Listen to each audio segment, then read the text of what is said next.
What we're going to do today is we're going to be doing long division. So you're not going to get your calculators out and punch in numbers. You actually have to kind of think. But to remind ourselves how we actually do long division is we're actually going to just talk about a couple of things. We're going to just ignore this remainder factor theorem right now, and we're just going to jump down here to this little, to kind of remind us of some terminologies, okay? So if you guys remember, like let's say I have a number and it's 45 divided by 9, okay? So I'm used to saying 45 divided by 9, okay? This 45 right here, if you give it, quote, a term, it would be called the dividend, okay? So this is my dividend, okay? Just to kind of put a number with a word, okay? If I look at 9, 9 is going to be my divisor, okay? And whatever I end up with up here, whatever my whole number is, that's my quotient. If it's a decimal, is it still the quotient? Your remainder is your decimal part. If it's yeah. Well, that's a remainder at that point. Okay. So then whatever I'm left over with, if it's not 0, right, we call that the remainder. So the quotient is the whole, and the remainder is what's left over. Okay? So we're going to go through some examples just numerically so we kind of remember how we place our numbers, because honestly I don't think the long division that we're going to do is difficult. It's the placement of your numbers or your variables which makes it confusing at times, like to make sure you have it the right way.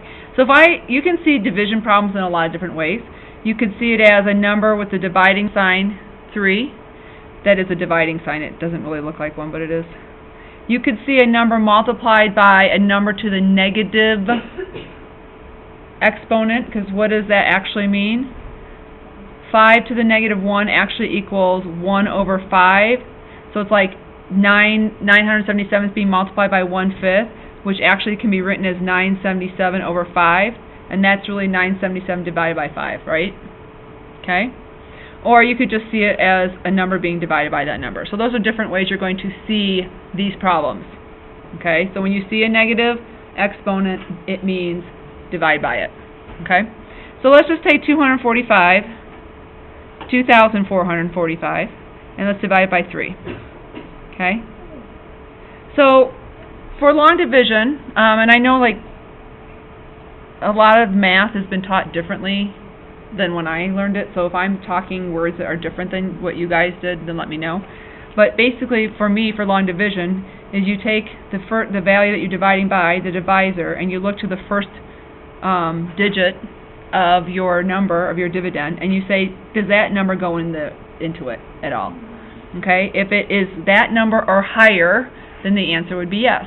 If it's lower, then the answer is no, right? So does 3 go into 2?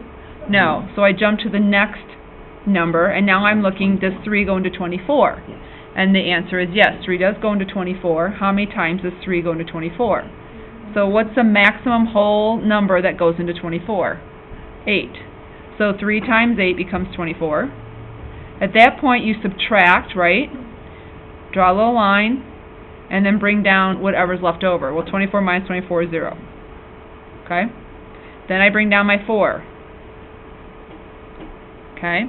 At this point, I ask, how many times does 3 go into 4? Now I evaluate 3 to what's over down here, right? So how many times does 3 go into 4? 1. 1 whole time. So I put the 1 above it, above the number I just brought down. And then I say 3 times 1 becomes 3. And then I subtract.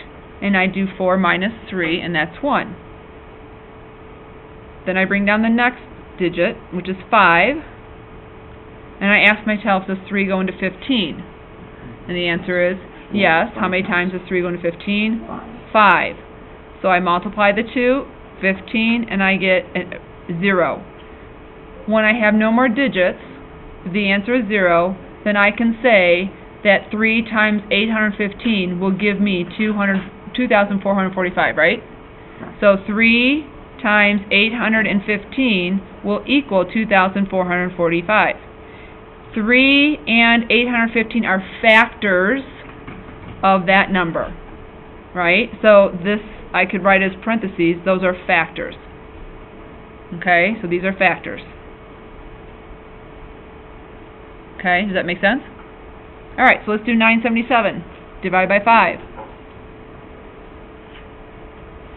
So, how many times does 5 go into 9? One time. Once.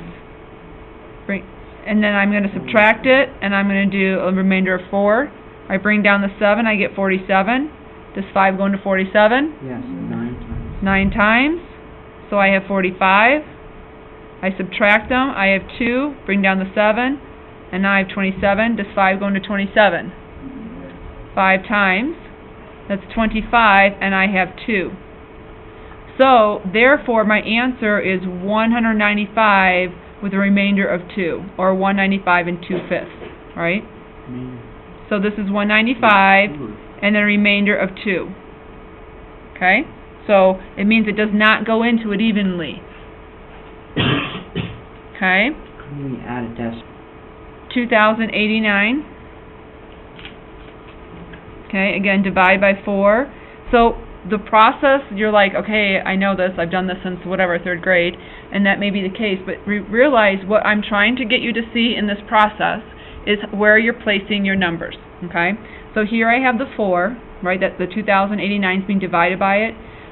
When 4 doesn't go into 2, I move over 1, and then what does go into 20 then goes right above the 0, right? It goes above the number in which then that value goes into. I don't put the 5 above the 2, I put it above the 0. Because that's the number that 4 goes into. Does that make sense? Because that's going to be super important when we start getting into the equations part of it. So then I multiply the 2 together, I get 20. I'm subtracting, right?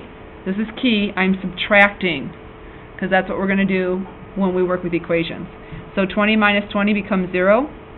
Then I bring down the next digit, right? When I bring down the next digit, I ask myself, how many times does 4 go into that value, right? How many times does 4 go into 8? 2. So then I write it above the 8. So 4 times 2 is going to be 8.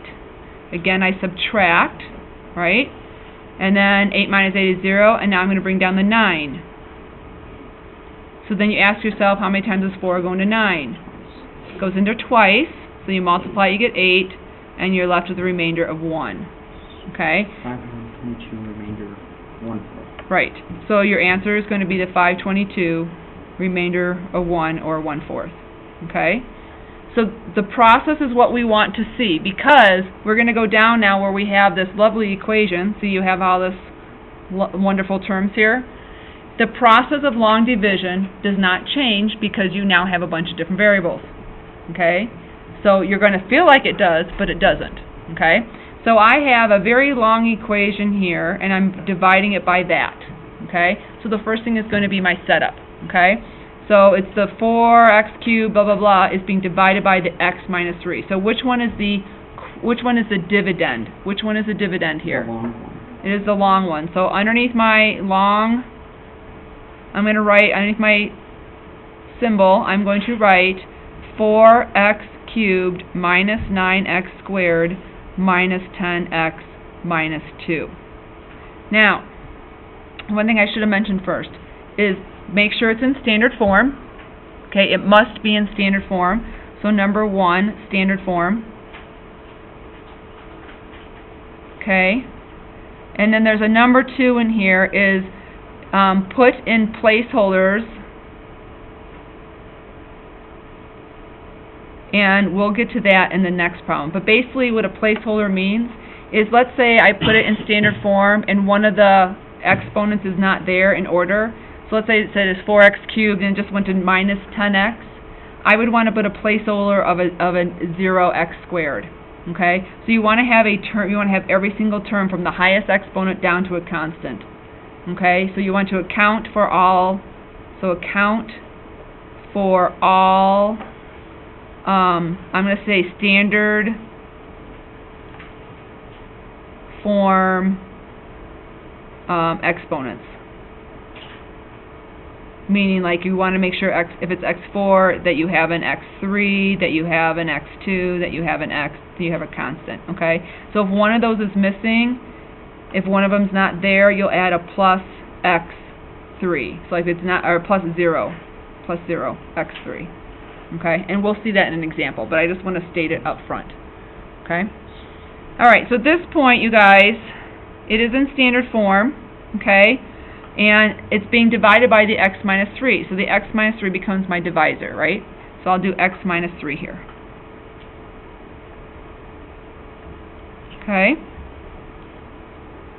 So is that good so far?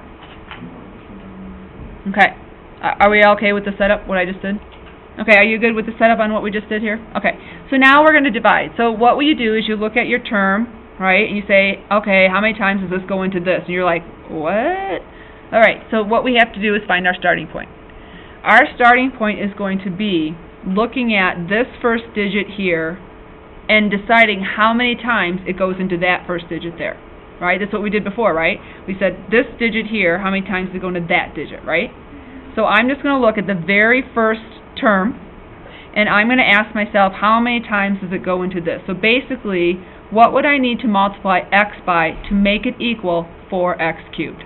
4x squared. Okay, I need a 4, right? So I need a coefficient of 4, and then I need 2 more x's, right? Okay, so now I ask myself, where do I put that answer? Okay, well, how many terms do I have here? 2. I have 2. Can a 2-termed number or expression go into a 1 term if I just started here? No. I have 2 terms here, so therefore the answer to this question, like how many times does this go into that, has to be above the second term. Because I have 2 here, right? And if I carry 2 over here, it's going to fall underneath these 2 here. Does that make sense?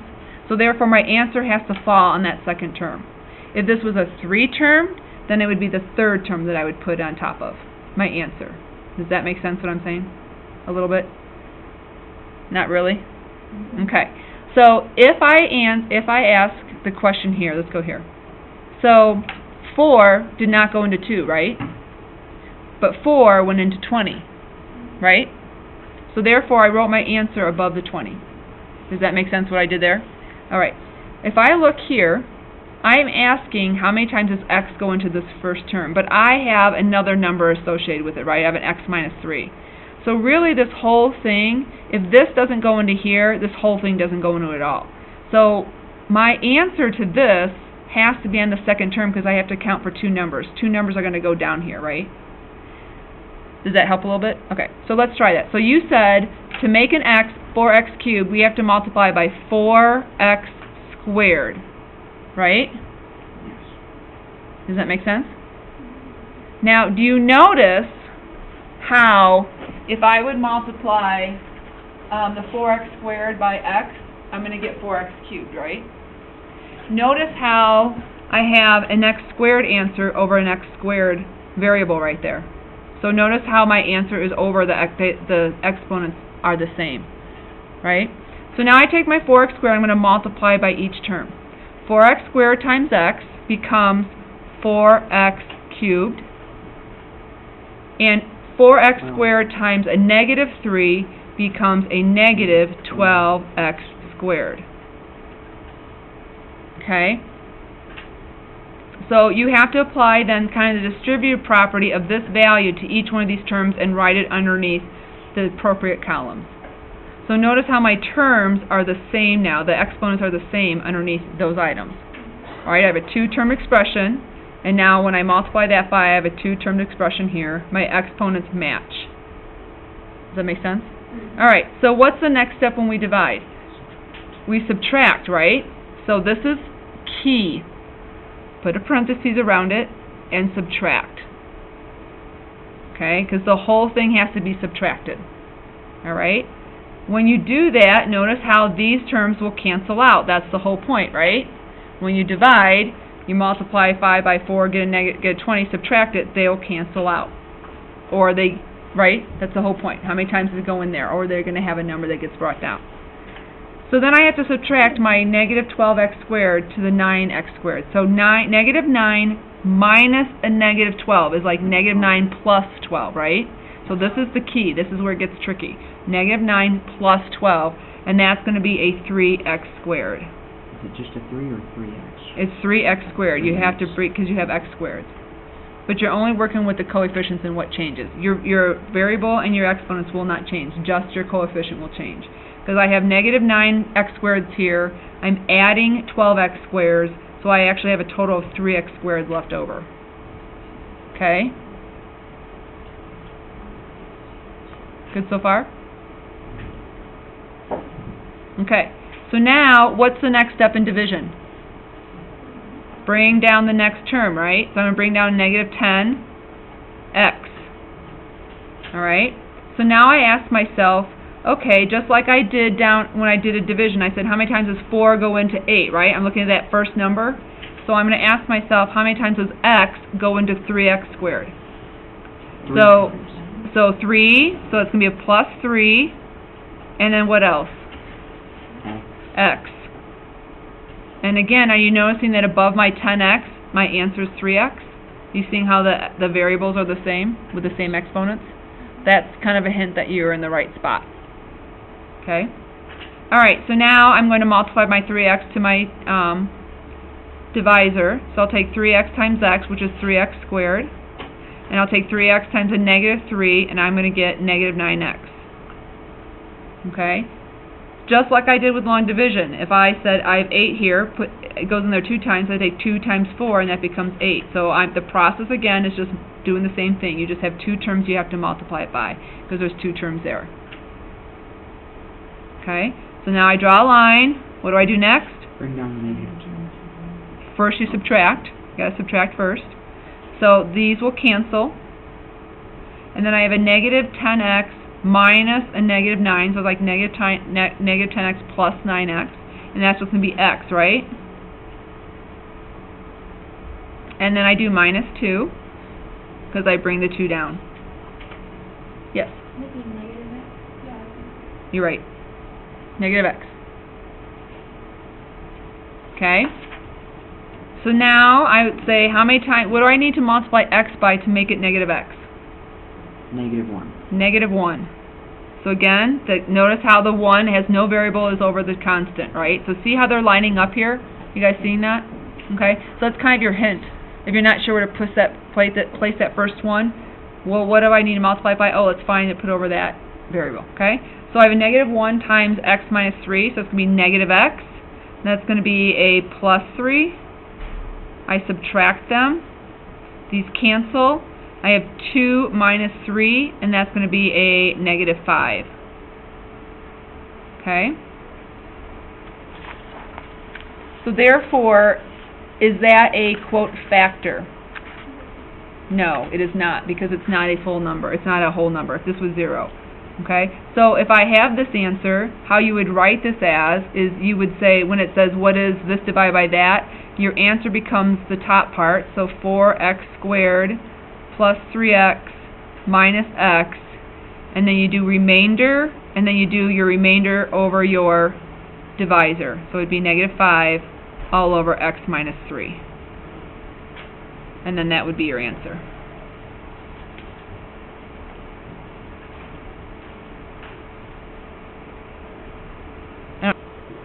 Okay, so 5 is set up where it says it's being multiplied by the negative exponent. What is that really telling you it's happening? It's really being divided by it, right? So that's just the way of seeing it. Alright, then we're going to do number 6 first. So let's go ahead and do number 6.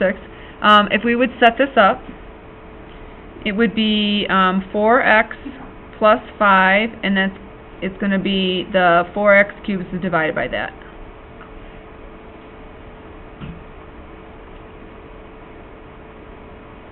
Okay? So at this point, I'm going to ask myself, what does 4x, I look to my first term here and my first term there. Okay? I just look to those terms and I say, what do I need to multiply 4x by to make it a 4x cubed? 1x squared.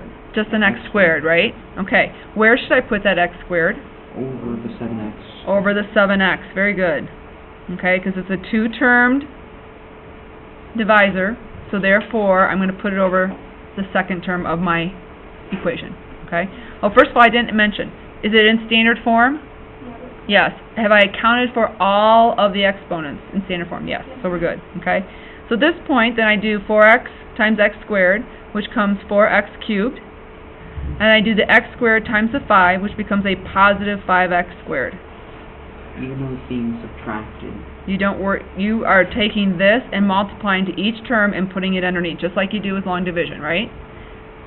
Okay. I'm a step ahead. I was Okay. wondering. So now you go and subtract. These will cancel, and I have 7 minus 5, so that's going to equal a negative 12x squared. I'm going to bring down the negative 11x. Okay? So what times? So now I have to ask myself, how many times will 4x go into negative 12x squared? Negative Okay. 3. Negative 3x. Notice how I'm above the x, isn't that good? So I take negative 3x and I multiply it by 4x. I'm going to get negative 12x squared. And I have negative 3x times a 5, which would be a negative 15x. Good so far? Okay, subtract. So these cancel, and then I have negative 11 minus a negative 15, so it's like negative 11 plus 15, which is in a positive 4, right? So I have 4x. Bring down the 5, so plus 5. Remember, when you bring down each value, carry the symbol in front of it. So if it's a negative, then negative comes down. If it's positive, the positive comes down, right? Don't lose those. So I have a 4x plus 5. What do I need to multiply 4x by to make it 4x? 1. So do plus 1. So then I'll do multiply 4x by 1, I get 4x. I do 5 by 1, I get 5. I subtract, and these both cancel. I have a remainder of 0. When I have a remainder of 0, it means that 4x plus 5 is a factor of this equation, and the other factor is x squared minus 3x plus 1. So whenever you get a whole number, it's a factor? Correct. When you get a remainder of 0, it is a factor. So both 4x plus 5 and x squared minus 3x plus 1 are factors. Okay, because remainder is 0. So why are they factors? Because if like I say 5 and 4 are factors of 20, it's because 5 times 4 equals 20, right? So there are two whole numbers that you can multiply together that create something. So because it's equal to, because there's a 0 at the end. Right. those are the factors. Because they 100, they go in fully whole without any remainder. So is that the answer? So this is the answer. The answer is both are factors. The And then answer the is- answer would be x squared minus 3x plus 1, and then 4x minus plus 5 are factors. So if they say find the factor, or see if it is a factor, or find what it is, you would just solve for it, and then you decide if it's a factor based on if it's a remainder of 0 or not. So the answer is not x squared times the 5. Well, the answer is x squared minus 3x plus 5, because that's the answer, but both are factors. Okay? All right, so let's look at number 5. I'm not going to actually do number 5, but I want us to set up number 5, because this is that condition of if it has a missing term. Okay? So number 1, is it in standard form? Yes, but it has that negative 1 up front. So basically it's saying this right here is divided by x plus 1, right? Oh, yeah, I'm sorry. So here it's saying this right here is being divided by x plus 1, right? Because multiplied by a negative exponent is really multiplying by the fraction, which is really dividing by the fraction. You guys seen the 3 different ways that you might see it? Yes, no? Good? Okay. So if I want to set this up, I'm going to say, hey, I'm going to start with is it in standard form? Well, it's 4, 3, 1, constant. Yeah. But am I missing any terms? Yes. I am. So I need to replace any missing terms. So I'm going to set it up as negative x to the 4th. My next term is the 3rd, so that's present, plus 5x cubed. And then I go to the next one. I do not have an x squared, right? Plus 0. So I want to do plus 0x squared. And then I'm going to do a minus 10x, and then a minus 4. Okay? Another common mistake is students will transfer from this to here, and they'll mess up the symbols. So make sure that you double check that you have, negative, positive, positive, negative, negative. Right? Make sure you've carried those down successfully. And then I just do x plus 1. Okay?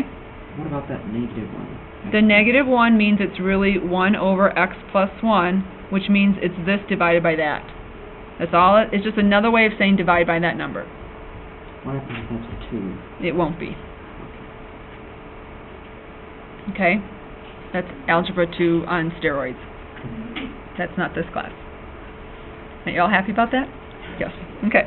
Alright, so I'm just going to step through a couple of these, and I'm going to move on to 7, because 7 is a little bit more difficult, and I just kind of want to go through that process. So basically, I say x goes into negative x4. What do I need to multiply negative x, or x to make it negative x4? Negative x. Negative x cubed. Okay, it's 2 terms, so my first answer needs to be above that second term, right? I have a cubed over cubed. I'm on spot, right? Okay, so then I just multiply it out. I get negative x to the 4th, and then I get a negative x cubed. I subtract. These cancel, so I have 5x cubed plus x cubed, because it's a minus and a minus, so it becomes 6x cubed. I bring down the 0 x squared. Okay? So now, how many times does x go into x cubed? What do I need to do x times x by to make it 6x cubed? A plus 6x squared, right? So 6x squared times x becomes 6x cubed, and a 6x squared times 1 becomes a plus 6x squared. That's why you need the placeholder, because otherwise you wouldn't have that to be able to do that. Okay? So I subtract the 2, these cancel, and I'm going to have a negative 6x squared, bring down the 10x, the negative 10x. Okay? You got... What's that? Nope, the exponents will not change at all. You're only working with the coefficients. It's almost like they're just, like you said, they're like little placeholders. Okay? They're just little placeholders. Okay? So you're not adding, subtracting, nothing. So you should always have all the fourths will be in one column, all the cubes will be in one column, all the squares will be in one column. Like you should have that little column going up and down, right? Okay? All right. So are you good so far with what we're doing right now? Okay. So let's look at 7. Set up 7 for me. Okay. So set up number 7. Okay. So these do take up a lot of room, don't they? So you do the 5x to the 4th. It's in standard form. What term am I missing? The second. The second. So plus 2x cubed plus 0x squared minus 9x plus 12. If for some reason you guys forgot to do that, you should recognize it the minute you try to multiply it out and the exponents aren't lining up. Because you'll see that, like, all of a sudden, like if I didn't have this x squared here, all of a sudden I would have an x and an x squared, and you can't do that, right? So then you would automatically be like, wait a minute, I messed something up, okay? So then I'm going to have x squared minus 3x plus 4, okay? So the process is exactly the same on this one. The difference is, how many terms do I have here now? 3. So now when I put my first answer, where will that answer fall? It's going to fall right up here, right? Okay. So I asked myself, though, how many times does x squared go into 5x to the 4th? What do I need to multiply x squared by to make it 5x to the 4th?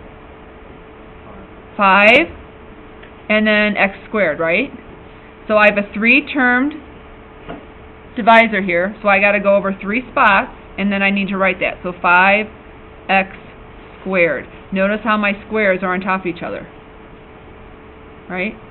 So now I multiply that out. I'll do a 5x squared times x squared. That becomes 5x to the 4th. I got 5x squared times a negative 3x.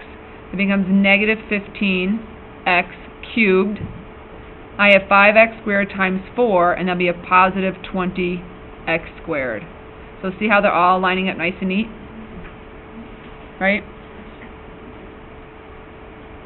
Good so far? Alright, what's the next step? Subtract. These will cancel out. I'm going to have 2 minus a negative 15, so it's like 2 plus 15. So that's going to be a 17x cubed. I have a 0 plus or minus a 20, so it's going to be a minus 20x squared. And then I got to bring down the next term, which is the minus 9x. Okay, so you always should have as many terms here as you have that you're dividing by. Is that good? You sure?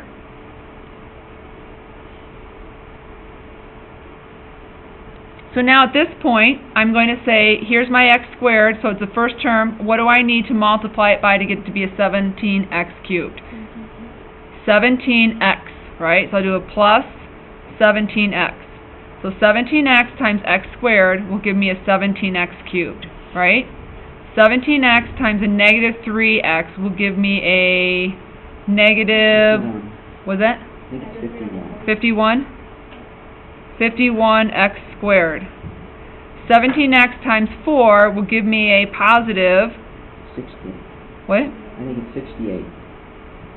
Sure, 68. 68x. I hope I don't have my key, so I can't go off. I'm guessing. Hopefully that's right. Alright, so then we're going to subtract everything. And then these cancel. And I have a negative 20x squared minus a negative 51, so it's like adding it. So that equals what, 31? X squared. I have a negative 9 minus a 68, so it's going to be a minus 77. X. And then I'm going to bring down the 12, so plus 12.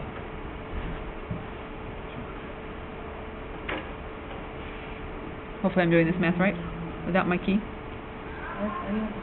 Cool. Alright, so how many times x squared do I need to multiply it to make it 31x squared? 31. Just 31, so plus 31. Okay? So 31 times x squared is 31x squared. 31 times a negative 3 is going to be a negative 99x. And then 31 times 4 is going to be a positive Is it a 121? negative 99 or 93? 93, sorry, 93. 121? Right? 124? 124, you're right. 124. Okay, draw a line, subtract it. These cancel. So I have negative 77 plus a 93. Is that 15? It's 93. Yeah, because it's 31 times 3. So 3 times 3 is 3, and 3 times 9 is 9. Yeah. So is it 20, 170 is right. 25? Is that right? What did you say, negative? Negative 77. 16. I thought 16x. that was a positive. And then you're going to subtract 124 from 12, which will be a minus 112. So why is it a negative 77? Because it's a positive. You take this negative and it gets distributed to each one. So I'm taking 17x cubed, subtracting 17x cubed. I'm taking the negative 20x squared, subtracting a negative 51. So this negative goes to each term. So it always like is the opposite term that you see there. Okay? So you guys at this point, okay, It's tricky keeping track of all the negatives.